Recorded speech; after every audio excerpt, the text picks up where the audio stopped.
Thanks for watching County Report this week. I'm Susan Kenedy. There are new signs of life for an ambulance fee here in Montgomery County. County Executive Ike Leggett says the fee is needed to offset education costs shifted by the state. Mr. Leggett has asked the County Council to reconsider the fee, which was rejected by voters 18 months ago. Well, things have changed. We know and believe that when you look at a $400 million shift over the next 10 years, the options are fairly clear. Either you make further reductions out of budgets that we reduced by $2.6 billion, you increase taxes, or you do what other jurisdictions have done. That is, at least get some of that money from the ambulance reimbursement from insurance companies. I think that's a good option. We did not have the conditions that we see now 2 years ago when the citizens rejected this in terms of a referendum. We've had unprecedented changes at the state level as it relates to the MOE, as well as it relates to the shift of the teacher pension. Knowing that, the real question before the council and for citizens now, are you prepared to reaffirm that decision given the information that you now have before you? Councilmember Phil Andrews disagrees with the executive on the principle of the fee and criticized this latest move to revive the issue. Well, one, it's not the case that it's needed to offset the budget. The budget as proposed by the county executive has a $200 million increase without ambulance fees. So clearly there's plenty of room to figure out how to balance the budget without ambulance fees. But the major point is the voters spoke on this less than 18 months ago, and they rejected ambulance fees. Voters decided they didn't want to have the county charge anyone a $300, $800 ambulance fee, and it's disrespectful of the county executive with regard to voters to propose this, and I don't think the county council is going to stick its thumb in the eye of voters as the county executive is. The council will take up the EMS fee in committee in the coming weeks. The newest addition to Metro system is officially opened. The garage at the Glenmont station on the Red Line is ready for Metro commuters looking to park. Lorna Virgili has the story. 6 floors, an additional 1,200 parking spaces, and environmentally friendly design. This is the second garage at Glenmont Metro Station on the west side of Georgia Avenue. The Glenmont station is one of our most popular stations for the Metro system, and the demand for parking far outstripped the available spaces. The original parking spaces usually are filled by 8 a.m., making it quite discouraging for those who wanted to use Metro to actually use it.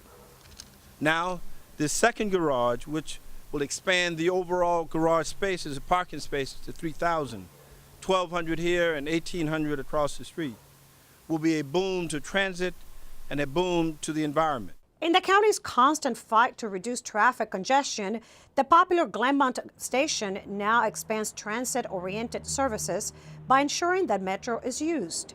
The garage incorporates environmentally sensitive features such as energy-efficient light fixtures to reduce energy use. The construction cost reached $24.7 million with funding from county revenue, matching grant from the state, and $500,000 in federal funds to purchase 2 new buses. This is our nation's Metro system. We need to make sure it has the support it needs from both the federal partners, the state partners, and local partners. And today we celebrate a very important Montgomery County initiative. Thank everybody who helped make it possible. And let me thank all the men and women who work so hard every day for WMATA, making sure that our constituents, your customers, get good service. And we can look forward to continue to work with you to make sure you have the resources that you need. Thank you. The garage features customer assistance phone, extra lighting, digital security cameras, and a police room to enhance security. Parking at the garage costs $4.75. For County Report this week, I'm Lorna Virgili.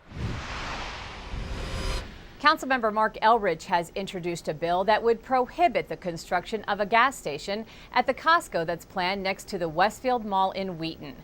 Community members have been opposed to the plan since its introduction 2 years ago. They say it's a health risk, and some council members agree.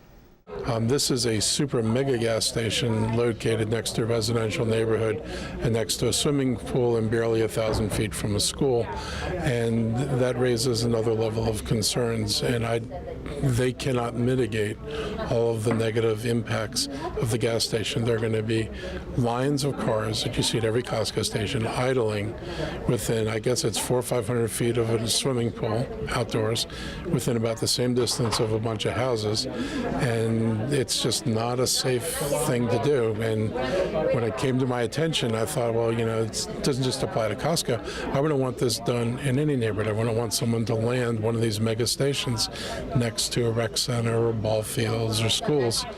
That if it were my neighborhood, I would actually do the same thing that this community is doing, which is to say, you all know what the health impacts can be and could be of putting a gas station of this size with that many bays this close to a community. We do, as a council, sit as a board of public health. I think this is a huge public health concern, and so I have signed on to that ZTA as a co-sponsor, and hopefully we'll have that conversation at the council about when we want to build these kinds of facilities this close to people, what those impacts are and what we can do as the council to redirect maybe where the Costco mega gas station should locate. The Maryland State Highway Administration is currently studying the intersection of Great Seneca Highway and Orchard Ridge Drive, Kentlands Boulevard in Gaithersburg to determine if any improvements can be made to make it safer. Community members raised their concerns with officials after a pedestrian was hit while trying to cross that busy road. Sonia Burke has more on the story. I'm standing at the intersection of Great Seneca Highway and Orchard Ridge Drive in Gaithersburg, an intersection that drivers, pedestrians, and police all describe as dangerous. Well, I think this is a very dangerous intersection because none of the cars respect the pedestrians' right of way when we have the light to cross. In nice weather, Kentlands resident Kate Strand likes to walk to and from work at nearby Metamune. But when it comes to crossing Great Seneca Highway, she's always on alert for cars because she's almost been hit there. Close calls, yeah, and I've had people cut me off within a foot. Within moments of arriving at the intersection, Sergeant Scott Scarf spots a violation. They're in violation. You see, even though they're not close to the pedestrian. Police are stepping up enforcement at this intersection to educate drivers and pedestrians about the rules of the road. 3 Gaithersburg police officers recently spent 3 days at this intersection writing tickets and warnings. We issued 20 citations for violation of the crosswalk by a motorist, and we issued 97 warnings for a variety of violations to include not yielding to pedestrians in the crosswalk. Scarf said he considers this a dangerous intersection because of the high speed, its large size, and because of its unusual design. If you notice, the crosswalk is kind of offset from the actual end of the roadway where the intersection begins, and that's not a normal situation, so that geometry also creates a dangerous situation. Troy Kennedy is president of the neighboring Quince Orchard Park Homeowners Association. He said his neighbors are concerned. Residents are upset. They're upset because they're hurt. They're hurt physically. They're scared to use that intersection going to work in the morning, making the left-hand turn out of our community. We don't always get people that are paying attention to lefts. They're driving straight on. Police say it's important for pedestrians and drivers to be patient when using the intersection. The best tip I can give a pedestrian is, even though you may have the walk light and you have an absolute right to cross, you want to make eye contact with the cars that are coming towards you as much as you can. And even though you may have the right of way, there may be a time when you have to stop and let that vehicle go on, because we have a saying, you may be right, but you may be dead right.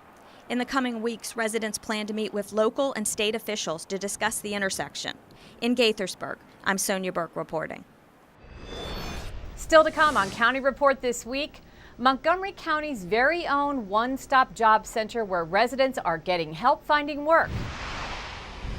And a story about one special volunteer who gives back by sharing his life experience with some Montgomery County high school students.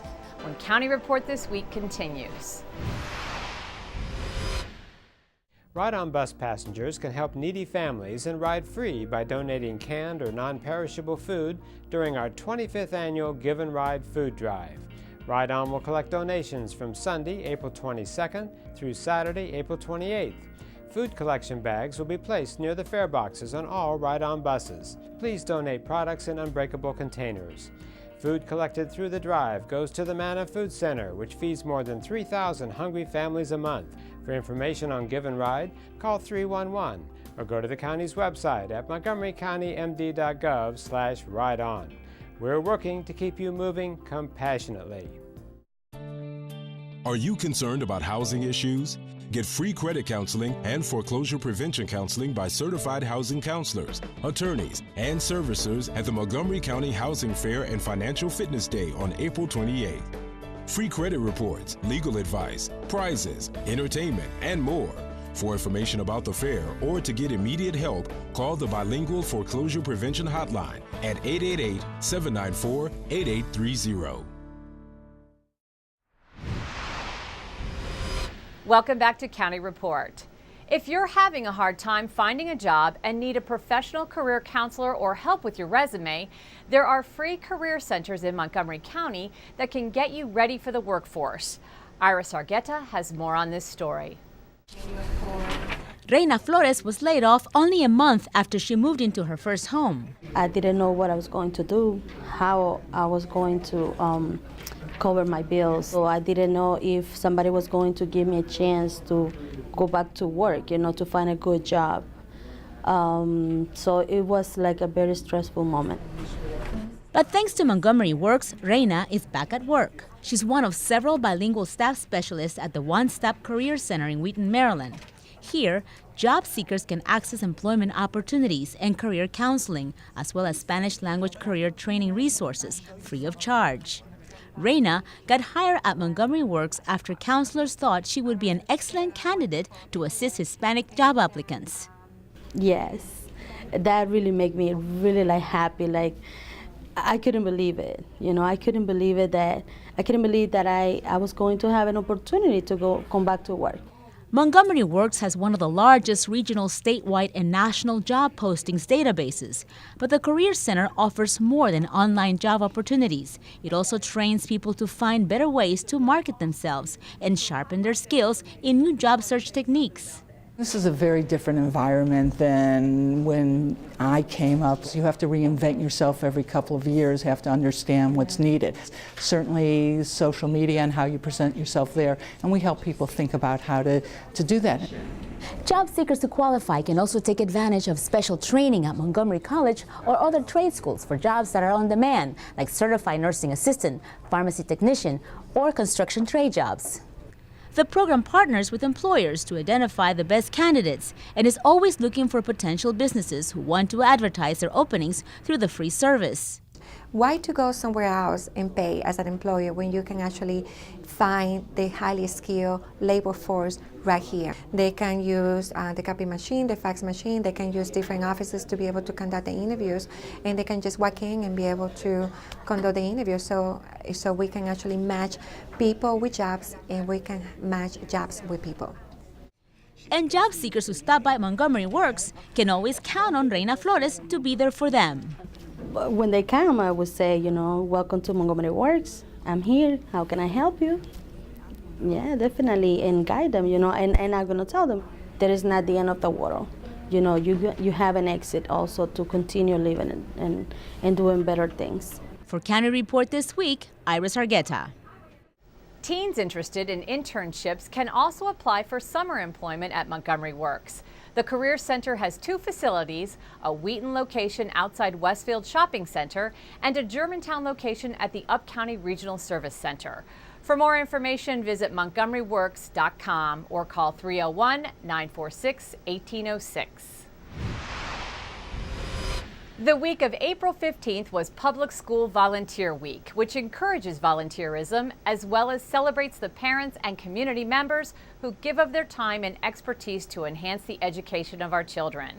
One such volunteer is Vietnam War veteran Wayne Miller, who has been sharing his war experiences with students at Gaithersburg High for 20 years.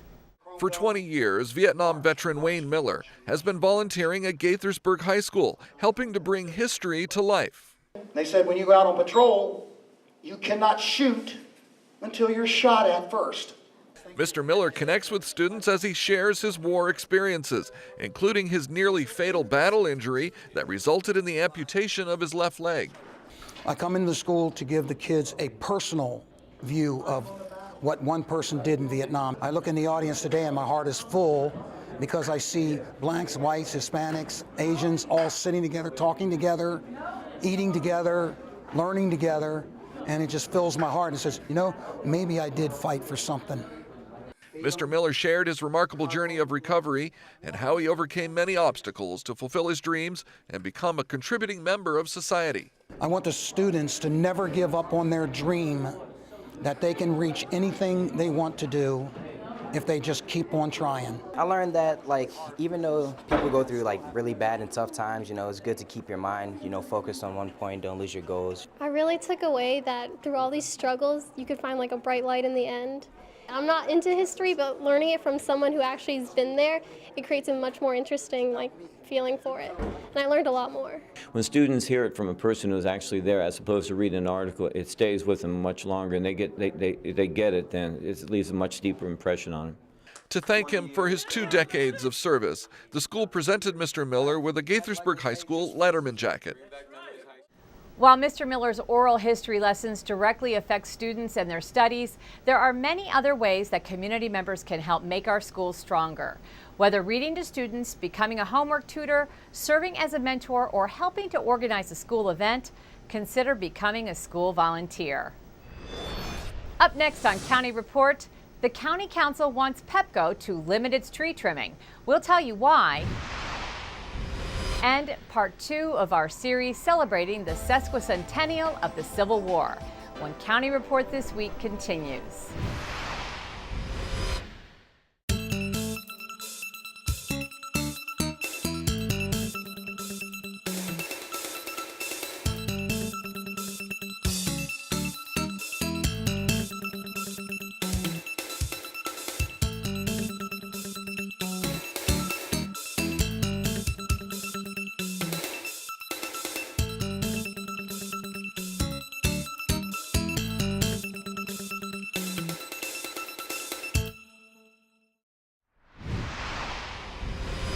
Welcome back to County Report This Week.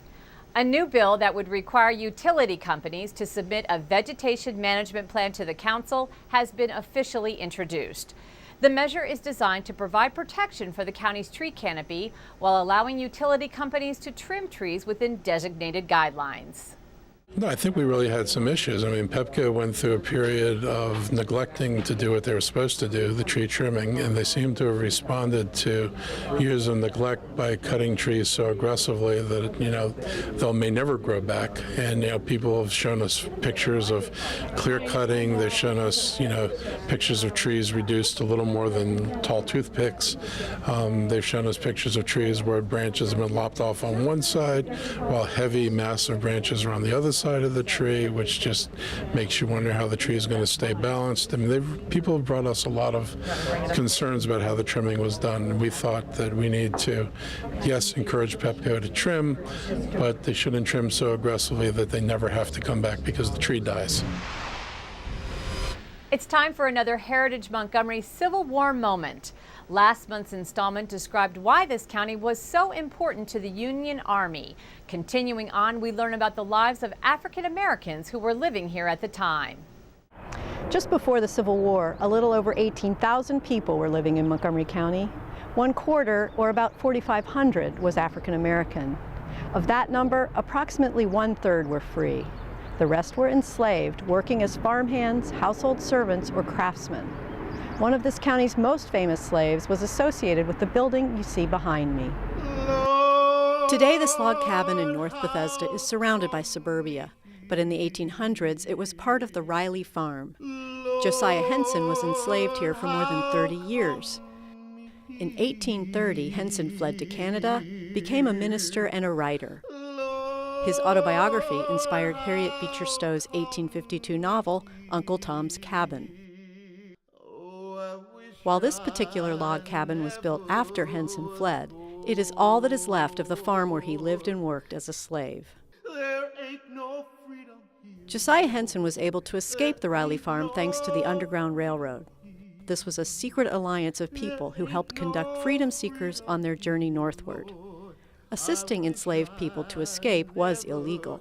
No records were kept, but it's believed that the Underground Railroad operated for decades prior to the start of the war and passed through Montgomery County. The Quakers of Sandy Spring, who had freed their slaves 50 years earlier, were probably active in this movement.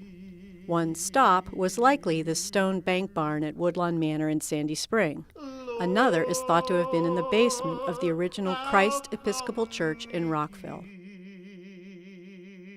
In a state where slavery was legal, roughly 1/3 of Montgomery County landowners held slaves. Those who sympathized with the South were at odds with the invading Union soldiers. I ain't got nothing. But people of color heralded the federal troops for their promise of a better future. Encampments offered a tempting refuge. Responding to the concerns of local slave owners, federal officers were forced to order their men to turn in any contraband. Captured runaways were often held at the jail in Rockville. For County Report This Week, I'm Barbara Grunbaum. For a longer look at the events of the Civil War in Montgomery County, visit the Heritage Montgomery website and click on Civil War. Now from our partners at Rockville 11, Councilmember Tom Moore gets a behind-the-scenes tour of the new Rockville Police Station headquarters with Chief Treshuk in this Rockville 11 Mayor and Council one-on-one segment. It is going to be safe and secure and efficient and a good place to do policing. Councilmember Tom Moore is talking about the new Rockville City Police facility. The new headquarters is located in downtown Rockville on the site of the old post office. We got a behind-the-scenes tour with Chief Treshuk. I think this is a great investment in our public safety officers. They do so much for us. They do it so well. And this is really a statement of how important they are to the city. Well, what we have here is that this is the actual tunnel that connects the historic post office to our brand new operational center on the other side. Is about 35 feet long. Rockville 11 has been covering the progress of the construction since last year. And it was important that the new police headquarters stay true to its historical roots. We're keeping it exactly as it used to be with the post office. It's the same veneer, the same style, the same look. The mural is going to still be here. All the postal boxes are still going to be here. So I think it's maintaining the historical significance of this building. But with the addition of a brand new annex building, the Rockville City Police will make use of new equipment and state-of-the-art technology. But this is where the nerve center of the police department is. This is where communications is. 24 hours a day, 7 days a week, someone from the public can come into this building and find someone here available to talk to, and these people have radio contact with all of our officers. So, Councilmember Tom Moore is thrilled with how the project is tracking and what this means for Rockville. One of the great things about building this building now is that with interest rates so low and building construction folks available so inexpensively, we got a lot more building for the same amount of money. It's a tremendous construction project. It ended up costing around $10 million altogether, but this would have cost a lot more under other circumstances. The grand opening is expected to be this summer. Keep it on Rockville 11 for all the latest updates on the new police headquarters. When we come back, it doesn't take a farm to have the heart of a farmer. We'll bring you that story. And Kathy Stanhope will be here with our Pet of the Week. Stay with us.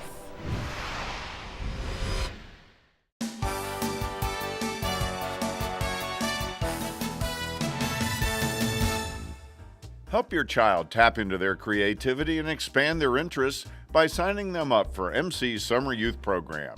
Registration is now open for over 200 full and half-day classes offered on all 3 MC campuses. MC students will spend May 14th through the 17th working in a poverty-stricken area of Philadelphia. Students in the Alternative Break program will live and work in the neighborhood, remodeling houses or volunteering at a soup kitchen, an after-school program, or a thrift store. The arts are thriving at Montgomery College. There are art shows and exhibits of all types now showing on all 3 campuses, and all are free and open to the public. Visit MC's Arts Calendar and pick out one of the many provocative exhibits now showing. For more information about the endless possibilities at your community college, visit our website at montgomerycollege.edu. Welcome back. Brookside Gardens held its annual Green Matters Symposium recently. This year's theme was urban farming. It was a day that many learned that the home of the new pioneer farmer isn't necessarily on the range. This may be where people get most of their food in the future. Farmers working fields in cities across America. Apparently Portland, San Francisco, Davenport, Iowa are all doing it. This audience at the Green Matters Symposium at Brookside Gardens in Wheaton learned why farming may be hitting the pavement. We are at a critical juncture in this country. Very often I'm going to farms, I mean farmers who are in their 80s. A dairy farmer still farming in his 80s. That's tough. In Montgomery County, like many areas, space is at a premium. So the audience learned about urban farming, new ideas on growing food in skyscrapers or on rooftops in New York City. Some of us have been shouting it from the rooftops for many years, but it's starting to become trendy. Overall, it's better for the movement. It's great for our local farmers. It's an exciting movement to promote and be part of. Darren Nordahl was one of the speakers. His book, Public Produce, is about municipalities growing food on public land for the benefit of the public. Do you have thoughts on the larger impact on the food system? And I've never ever seen such a huge interest in food, the quality of how it's grown, and even where it comes from. And people ask me, well, is this urban agriculture just a fad? And I don't think so. As long as people have to eat food, which is going to be for quite a long time, I think that food is going to remain a huge interest to a lot of people. During World War II, the public gardening campaign known as Victory Gardens supplied the nation with 40% of its fresh vegetables. It is staggering how much food can be grown from small-scale gardening efforts on public land with just a little bit of organization and encouragement from government officials. I believe it's time to revisit public space gardening and its potential to bring people together in a wholesome manner while bolstering health and prosperity, both for the individual and the community. In our Pet of the Week segment, Kathy Stanhope is here with a young male dog named Tex, who might just be the perfect companion for you. Hi, this is Kathy Stanhope with your Pet of the Week at the Montgomery County Humane Society. And this little darling is Tex. He is a very young dog. He's just about 4 months old, and you can't tell it, but he's very soft and he's very playful. Lots of energy, and he has been evaluated to be good with kids, with people, with everybody. Just loves to play, loves to run. If you are looking for a nice, friendly puppy for your family, this is definitely a dog you should consider. He is let's see, maybe Australian cattle dog and maybe some American foxhound in there. He's a real mixture of kind of cattle dog and foxhound, and he is as sweet as the day is long. He just wants to play with everybody, and he wants to romp, and he wants to give everybody lots of good kisses. He is a wonderful, friendly guy, and you definitely want to come down to the shelter and meet him because he wants to go home with you. And remember, we are always looking for towels and sheets and all sorts of things like that because these little guys in the cages want something soft to sleep on. So if you're looking to get rid of some towels and sheets or blankets or old rugs, bring them down to the shelter. We'd love to have them. And if you'd like to adopt a wonderful young dog, you want to meet Tex. So come down to the shelter and visit him, or give us a call at 240-773-5967, or you can see him on the web at mchumane.org. Now on Sunday, April 29th, we were having a very special event. It's called Paws in the Park. It's from 12 to 4, and it's a wonderful event that if you come down and adopt Tex right away, you can take him to it, or you can take your dog, because well-behaved dogs are always welcome. It's a fundraiser for the shelter, and we really love to have everybody there. So look into it. You can get more information on our website, and come on down to Paws in the Park. Well, that does it for this edition of County Report This Week. Be sure to tune in again next week for a look at what's going on inside Montgomery County. And if you're social networking, you can like us on Facebook. I'm Susan Kenedy. Have a great week.